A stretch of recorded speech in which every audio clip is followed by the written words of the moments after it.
नबी करीम सल्लल्लाहु अलैहि वसल्लम ने फरमाया, जो शख्स मुझ पर किसी दिन 1000 मरतबा दुरूद भेजे तो उस शख्स को उस वक्त तक मौत नहीं आएगी जब तक वो जन्नत में अपना ठिकाना न देख ले। और मेरे नबी का फरमान है, आबाद रहे वो शख्स जो मेरी हदीस सुने और दूसरों तक पहुँचाए। इस वीडियो को जरूर से दूसरों तक पहुँचाए। किसी एक ने भी अमल कर लिया तो आपके लिए सवाब का रसूलुल्लाह सल्लल्लाहु अलैहि वसल्लम ने फरमाया, अल्लाह जिसके साथ खैरो भलाई करना चाहता है इसे बीमारी की तकलीफ और दीगर मुसीबतों में मुब्तला कर देता है। इस वीडियो को सदका जारिया की नीयत से सबको शेयर करें। ला हौला वला कुव्वता इल्ला बिल्लाह। जो शख्स इसे रोज पढ़ेगा उसकी 99 बीमारी दूर होंगी। या रज्जाकू जो भी शख्स 10 बार पढ़ेगा इंशाअल्लाह उसके घर कोई परेशानी नहीं आएगी। ला इलाहा इल्लल्लाह कसरत से पढ़ा करो, क्योंकि जिसने मरने से पहले कलमा पढ़ा होगा वो जन्नत में जरूर दाखिल होगा। रसूल करीम सल्लल्लाहु अलैहि वसल्लम का इरशाद है कि 4 चीजें जिसको दी गईं उसको दुनिया और आखिरत की भलाई दी गई। वे चीजें ये हैं, नंबर 1 शुक्रगुजार दिल, नंबर 2 अल्लाह का जिक्र करने वाली जबान, नंबर 3 बला पर सब्र करने वाला बदन, नंबर 4 अपने नफ्स और उसके माल की हिफाजत करने वाली बीवी। सुभान अल्लाह। जब रसूलुल्लाह सल्लल्लाहु अलैहि वसल्लम पर जादू किया गया तो आपको ऐसा महसूस होता था कि आपने कुछ काम किया है, हालांकि असल में वो काम आपने किया ही नहीं था।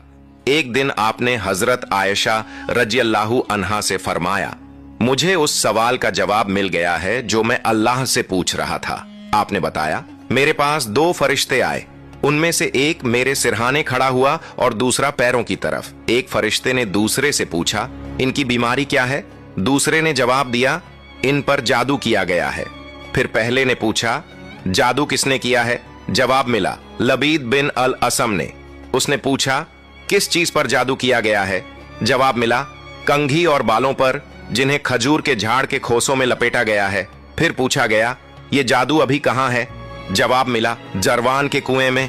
फिर नबी करीम सल्लल्लाहु अलैहि वसल्लम कुछ सहाबा को साथ लेकर उस कुएं पर पहुंचे और वहां से जादू की चीजें निकालकर जमीन में दफन करवा दी। तूफान नूह के बाद जमीन कैसे आबाद हुई? नाजरीन, तूफान के बाद जब पानी उतर गया तो हजरत नूह अलैहिस्सलाम की कश्ती कोहिजूदी पर जा ठहरी और उसी कश्ती से बच जाने वाले लोगों की नस्ल से जमीन दोबारा आबाद हुई। नाजरीन, हजरत नूह अलैहिस्सलाम के 3 बेटे साम, हाम और याफस तूफान से बच गए थे और उन्हीं तीनों की नस्ल से दुनिया की तमाम कौमें वजूद में आईं। किस नबी के यहाँ बुढ़ापे में एक नबी की पैदाइश हुई थी? नाजरीन, हजरत ज़िक्रिया अलैहिस्सलाम एक नेक और बुजुर्ग पैगंबर थे जिन्होंने सारी जिंदगी अल्लाह ताला की इबादत में गुजारी। जब वो बूढ़े हो चुके और उनकी बीवी बांझ थीं, तब उन्होंने अल्लाह से नेक औलाद की दुआ मांगी। अल्लाह ताला ने उनकी दुआ कबूल फरमाई और उन्हें हजरत याया अलैहिस्सलाम जैसे पाकीज़ा बेटे से नवाजा। अल्लाह ताला फरमाता है कि ए ज़िक्रिया, हम तुम्हें एक बेटे की खुशखबरी देते हैं जिसका नाम याया होगा। किस नबी के यहाँ बुढ़ापे में एक नबी की पैदाइश हुई थी?